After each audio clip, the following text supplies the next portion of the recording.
تانیہ جب دیکھتی ہے کہ اس کی تمام پلاننگز بری طرح سے ناکام ہوئی ہیں اور کچھ بھی کر لے وہ زاویار کو حاصل نہیں کر سکتی، تو اب وہ زاویار کو جان سے مارنے کی کوشش کرے گی۔ تانیہ کی خود غرضی کا تو یہ عالم ہے کہ اب وہ سوچتی ہے کہ کاش وہ حیدر کو درِ نایاب کے حوالے ہی نہ کرتی بلکہ اسے موقع دیکھ کے جان سے مار دیتی۔ زیادہ سے زیادہ کیا ہوتا، سبھی لوگ کچھ دن رو دھو کے چپ ہو جاتے، لیکن کم سے کم میری اور زاویار کی شادی تو ہو جاتی۔ غضنفر تو تانیہ کو گھر سے نکل جانے کا حکم دیتا ہے اور اسے کہتا ہے کہ تم تو آستین کا سانپ نکلی، تمہاری وجہ سے ہم نے اپنے بیٹے کو گھر سے نکال دیا، ہمیں کیا پتا تھا کہ جنید بالکل ٹھیک کہتا ہے، تم وہ نہیں ہو جو تم نظر آتی ہو۔ جتنی جلدی ہو سکے اپنا تمام بوریا بستر سمیٹو اور میرے گھر سے دفع ہو جاؤ۔ زاویار بھی اپنے گھر والوں سے کہتا ہے کہ میں اس عورت کو مزید اس گھر میں برداشت نہیں کر سکتا، اب وہ تو اپنے کمرے میں چلا جاتا ہے۔ جبکہ تانیہ اپنی ہار دیکھتی ہے تو تسلیم کرنے کو تیار نہیں ہے کہ اس کے سارے پلانز اس طرح منٹوں سیکنڈوں میں ملیا میٹ ہو جائیں گے، اس نے تو کبھی سوچا بھی نہیں تھا۔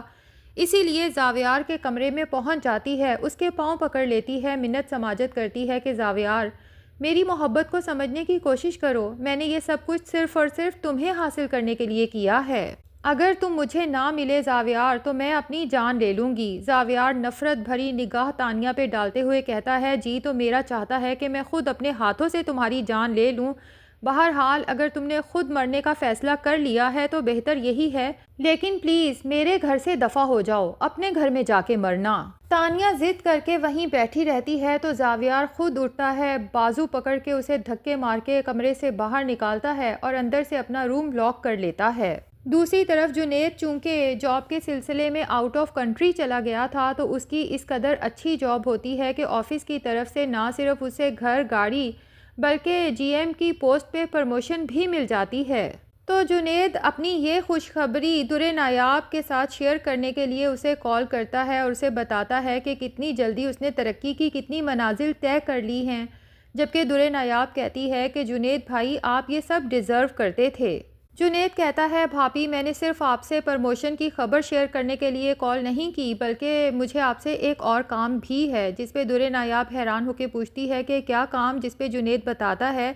کہ دراصل میں نے شادی کا فیصلہ کر لیا ہے، میں بہت جلد پاکستان واپس آنے والا ہوں اور میں چاہتا ہوں کہ آپ ماہم سے بات کریں اور اسے میرے ساتھ رخصت کر دیں، کیونکہ یہاں میرے پاس سب کچھ ہے لیکن میں خود کو بہت تنہا محسوس کرتا ہوں، اگر ماہم میرے ساتھ ہوگی تو شاید میں زندگی کو زیادہ بہتر طریقے سے گزار سکوں گا۔ درِ نایاب تو یہ سن کے بہت خوش ہو جاتی ہے اور جنید سے کہتی ہے کہ میں بے صبری سے آپ کا انتظار کروں گی اور ماہم کی طرف سے فکر نہ کریں، وہ تو پہلے سے ہی آپ کا انتظار کر رہی ہے، اور دل میں دعا کرتی ہے کہ یا اللہ ماہم اور جنید جو دونوں ہی فرشتہ صفت انسان ہیں ہمیشہ ایک دوسرے کے ساتھ خوشیوں بھری زندگی بسر کریں۔ ادھر درِ نایاب کی قسمت کے دروازے بھی کھل جاتے ہیں، جو پہلے چھوٹی موٹی جابز کر کے گزارا کر رہی تھی لیکن محنت کرنا نہیں چھوڑی تھی، اور دل ہی دل میں اس بات کا بھی شکر ادا کرتی ہے کہ اتنے سارے ہرڈلز کے باوجود بھی اس نے اپنی ڈگری کمپلیٹ کر لی، جو اب مشکل وقت میں اس کے بہت کام آ رہی ہے۔ صحیح کہتے ہیں کہ تعلیم عورت کا زیور ہے، اور درِ نایاب کی قابلیت، ذہانت اور محنت کو دیکھتے ہوئے ملک کے سب سے بڑے چیریٹی ہومز کی طرف سے اسے بورڈ آف ڈائریکٹر کا ممبر بننے کی آفر ہوتی ہے، جسے درِ نایاب بخوشی قبول کر لیتی ہے۔ اب درِ نایاب کی جوائننگ والے دن ایک بہت بڑی تقریب ہوتی ہے جس کی پوری کوریج میڈیا والے کرتے ہیں، تو ظاہر ہے درِ نایاب کی تصویر کے ساتھ اس کا interview different T V channels کے ساتھ ساتھ نیوز پیپر میں بھی چھپتا ہے۔ اتفاق سے جویریہ جو اپنی کچھ ضروری چیزیں لینے کے لیے باہر نکلی تھی، اس کی اچانک نظر جب نیوز پیپر پہ پڑتی ہے اور اس پہ درِ نایاب کی بڑی سی تصویر دیکھتی ہے تو ہکا بکا رہ جاتی ہے، اور پھر آگے بڑھ کے جب پوری خبر پڑتی ہے تو اسے اپنی آنکھوں پر یقین ہی نہیں آتا کہ درِ نایاب نہ صرف تصویر میں بہت خوبصورت اور کانفیڈنٹ لگ رہی ہے بلکہ بہت بڑی پوسٹ پہ کام کر رہی ہے۔ فوراً نیوز پیپر لیتی ہے تاکہ گھر والوں کو بھی یہ خبر دکھا سکے، لیکن اس سے پہلے کہ جویریہ گھر پہنچے، جنید جو درِ نایاب سے بات کرنے کے بعد سوچتا ہے کہ اگر میں شادی کرنے جا رہا ہوں تو کیا ہی اچھا ہو کہ میرے گھر والے بھی اس میں شریک ہوں اور میں اپنی نئی زندگی کا آغاز اپنے گھر والوں کی، خاص طور پہ اپنے ماں باپ کی دعاؤں کے ساتھ کر سکوں۔ اسی لیے نگار کے نمبر پہ کال کرتا ہے لیکن خاموش رہتا ہے۔ اسے ایک دم سے وہ سب یاد آنا شروع ہو جاتا ہے جو ناانصافیاں اس کے گھر والوں نے اس کے ساتھ کی تھیں، حتیٰ کہ اس کے ماں باپ نے بھی اسے گھر سے نکل جانے کا کہہ دیا تھا۔ کسی نے بھی اس پر یقین نہیں کیا تھا کہ جنید ایسی کوئی حرکت نہیں کر سکتا جو الزامات تانیہ اس پہ لگا رہی ہے۔ اب نگار جب دیکھتی ہے کہ کسی نے کال کی ہے لیکن چپ ہے تو تڑپ اٹھتی ہے۔ اس کے دل کو یقین ہو جاتا ہے کہ یہ کوئی اور نہیں بلکہ جنید ہے۔ کہہ ہی دیتی ہے کہ جنید جب کال کی ہے تو بات بھی کر لو، اپنی ماں کو کیوں تڑپا رہے ہو۔ یہ الفاظ سننے کی دیر تھی کہ جنید بول پڑتا ہے، کیونکہ اس کے گھر والوں نے اس کے ساتھ جو بھی کیا ہو، بہرحال وہ تو اپنے گھر والوں سے بے لوث محبت کرتا ہے۔ اور جب کہتا ہے کہ جی موم یہ میں ہی ہوں تو نگار کی آنکھوں سے تو آنسو چھلک پڑتے ہیں۔ جنید میرے بیٹے تم کہاں ہو؟ پتہ نہیں تم کس حال میں ہوگے، ٹھیک سے کھاتے پیتے بھی ہوگے۔ جنید کہتا ہے موم میرے لیے اتنا پریشان ہونے کی ضرورت نہیں ہے، بے شک جب آپ لوگوں نے مجھے دھکے مار کے گھر سے نکالا تھا تو میرے اوپر بہت برا وقت تھا، لیکن اب اللہ کا شکر ہے، بہت کرم ہے، میں بہت اچھی جگہ پہ ہوں اور بہت اچھی جاب کر رہا ہوں۔ تو نگار جنید سے کہتی ہے کہ تم اس لیے مجھ سے بات نہیں کر رہے تھے نا کہ نایاب نے تمہیں بات کرنے سے منع کیا تھا۔ اب تو جنید کی برداشت جواب دے جاتی ہے، اپنی ماں سے کہتا ہے فار گاڈ سیک موم آپ لوگوں کی سوئی ابھی تک وہیں اڑی ہوئی ہے۔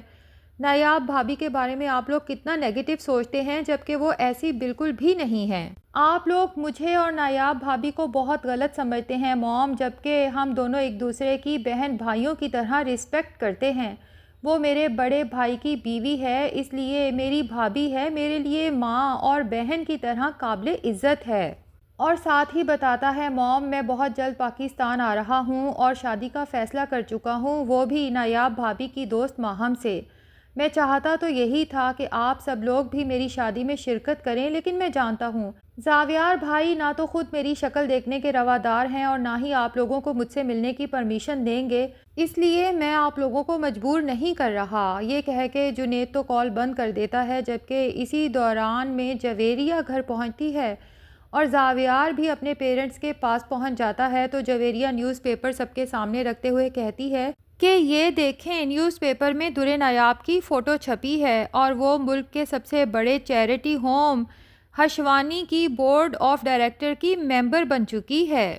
سب گھر والوں کے ساتھ ساتھ زاویار بھی جب در نایاب کی تصویر دیکھتا ہے تو حیرت میں مبتلا ہو جاتا ہے کہ یہ وہی در نایاب ہے جو بہت ڈری سہمی سی نظر آتی تھی اور سبھی گھر والے اسے بے وقوف سمجھتے تھے۔ اور پھر نگار کو یاد آتی ہے جنید کی کال تو زاویار کو بتاتی ہے کہ جنید بتا رہا تھا کہ وہ شادی کرنے والا ہے، اس کی آؤٹ آف کنٹری بہت اچھی جاب ہو گئی ہے۔ تو زاویار کہتا ہے لیکن میں نے تو در نایاب کو طلاق نہیں دی تو جنید اس سے شادی کیسے کر سکتا ہے، جس پہ نگار کہتی ہے کہ زاویار ہم جنید اور در نایاب کے بارے میں بہت غلط سمجھ رہے تھے۔ جنید نے تو اپنی دادی کی قسم اٹھا کے کہا ہے کہ وہ در نایاب کی بہت رسپیکٹ کرتا ہے، بالکل جویریہ کی طرح اسے اپنی بہن سمجھتا ہے۔ زاویار تو جب یہ سنتا ہے حیرت زدہ ہو جاتا ہے کہ آخر جنید نے یہ سب پہلے کیوں نہیں کہا،